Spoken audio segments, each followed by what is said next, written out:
Good evening, everybody. I have a project together. We started a project 2 years ago. It's called Governo Web, and we have a website, opengov.cat. So 2 years ago, I met Martin Furtel, who's standing there, sitting there, okay? We met at a hackathon, okay? We're both journalists, but he knows how to code as well, okay? So my interest is in investigative reporting and data journalism, and it had been for a while, but I hadn't been doing much. But somehow 2 or 3 years ago, I got hooked on it again, and it was at this hackathon when I told Martin that I would like to know, being local, I would like to know how many people work at La Generalitat, okay? Because I a lot of structures in it, and there were lots of people, but I never got a whole picture. Now, when you look at their website, this is more or less what you see. I'm sorry because it's not very clear, but this is something like departaments, delegacions territorials, serveis territorials, and lots of lines, okay? Well, we were lucky because La Generalitat had an open data portal, and there was a data set there which contained the names and the ID codes for each of those entities, okay? And this was the file, organigrama, organismos y responsables de la Generalitat.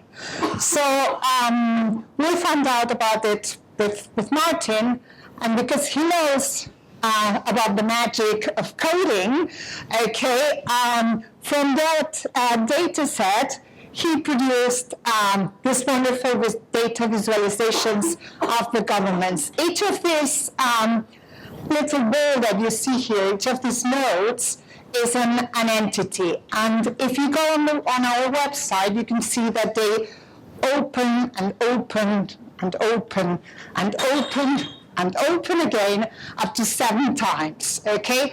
So the first time I saw this organization charts, I was really amazed, you know, because for the first time, I had a bit of the whole picture, okay? So what we did is we started to call people and research about, you know, we chose one at random, and we thought, what does this little ball do? You know, what is it about? And it was the Catalan hunting board. I chose that one because I had absolutely no idea about hunting, okay? And talking to them, we found out that they were not paid for being members of the Catalan hunting board, but they told us that there were other advisory boards that did get paid for their job, and that was very surprising. So we set out to find out who got paid for what, how much, okay?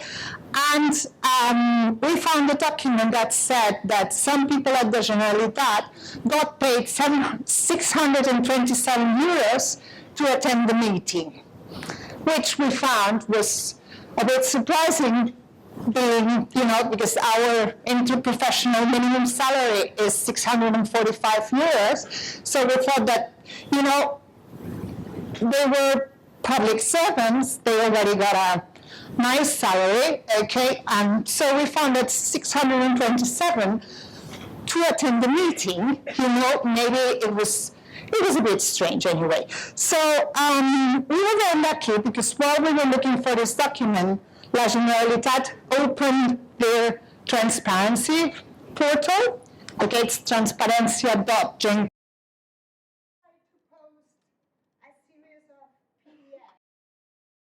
Their salaries and their perks, their benefits for attending meetings. Okay, so they posted 12 per salaries and 12 per benefits. All of them wonderful image quality, okay, PDFs, non-readable, non-machine readable, especially.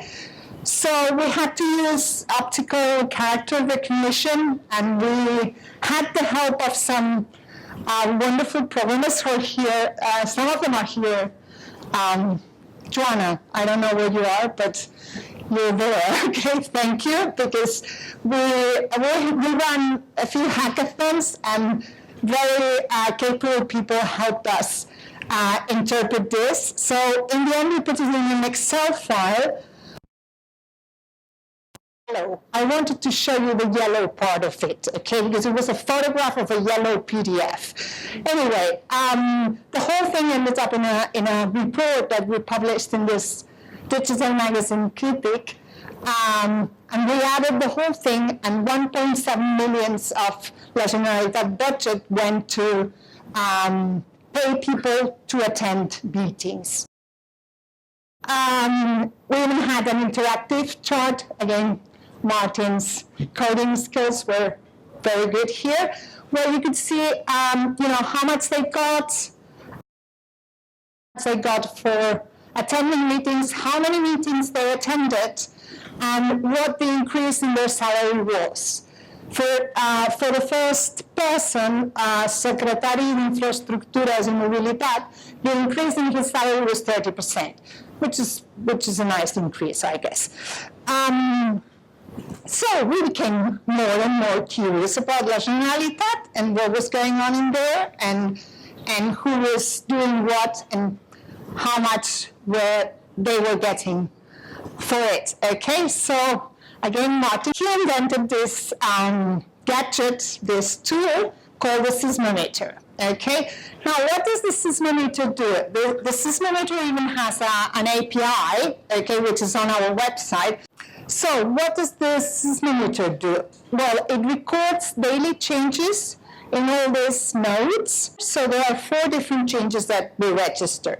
New entities, new nodes, nodes that disappear, people that change responsibility, and finally, entities that change names.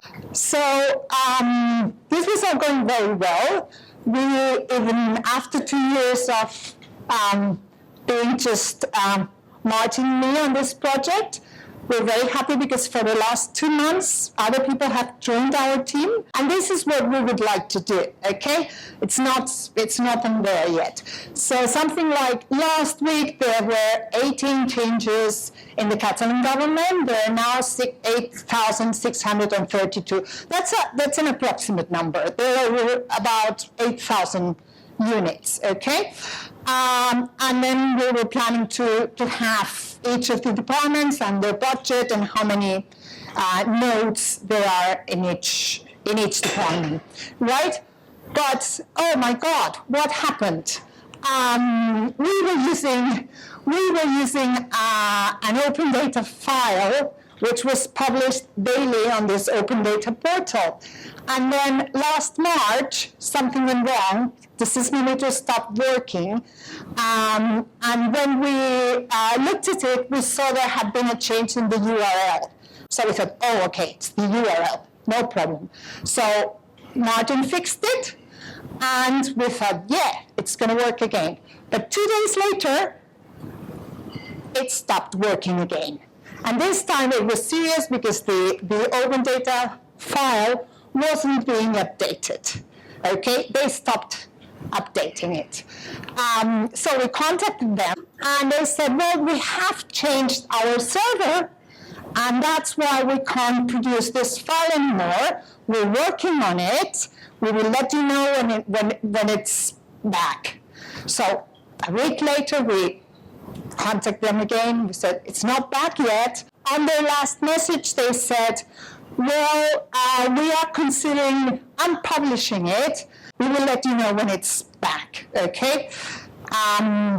So this is what they said, okay? This is 0 movements registered by the seismometer on that day in March, and then again in May after we fixed it. And they said, well, estem treballant per tornar a generar i obrir el fitxer. Okay, this is their reply. So we sometimes think that the public administration regards their data, our data, really.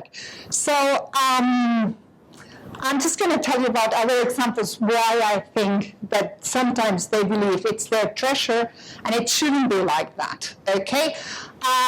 The government tweeted that on the next academic year, they will offer 3,515 more posts for children at kindergarten, primary, and secondary schools, right? And this came with the tweet, okay? So as you see, they say how many for each level of education. And I thought, I'm gonna request some more information. We have two types of schools. We have public schools, state schools, we call them, and we have other type which we call state subsidized schools. They used to be private, but the state decided to subsidize them. So they're fully state ones and then state subsidized ones. So I sent a simple request and I said, look, you have 3 figures there. Can I have 6? Can you please tell me how many are state schools and how many are state subsidized schools? Well, I wrote to the press department, communication department of the education department, and after insisting for 2 weeks, they sent me this wonderful message saying, we are very sorry, we don't have the information you request. This is the press department of the education department, okay? Please fill in this form with your identity card, your address, your, everything, and we will process this in the right department. I thought, this is not the type of smart city I want, okay? This is not the type of open data I want for my city, for my country, okay? This is another example. I'm shooting everywhere here. The Ajuntament of Barcelona, okay, smart city, has an open data portal as well. And I was very, very happy because I thought I'm going to try to find procurement data, how much money the government uses in contracts to buy things, okay, with our public money. And I looked into it and I saw, oh my God, they have a file for procurement. This is great. And it's even an Excel file, okay? So I thought, wow, my machine will be able to read it. And then I opened it, and this is it. Can you believe it? I mean, it's 4 rows, it's 4 columns, 6 rows. This is it. This is procurement from the Ajuntament de Barcelona. It amounts to 27 million euros, and this is all the information they give you. We're still very, very curious, okay? We're still very curious about what's going on, okay? And we've been very, very lucky because last week, a wonderful team of people have been working at Media Lab Prado, which is a digital center in Madrid, because our project was selected for Visualizar 15, which is a 2-week workshop where people visualize information. So at the same, I'm extremely happy because at the same time I'm here telling you about all this, they are there telling another bunch of people about it, and they've put up some visualizations they've organized the data, because as I told you, I can't code. I'm very sorry about that. But they have sort of reshaped the data that we had gathered. And we're hoping to be able to do more, and you're going to be able to see this on our website very soon. So thank you very much. And this is it.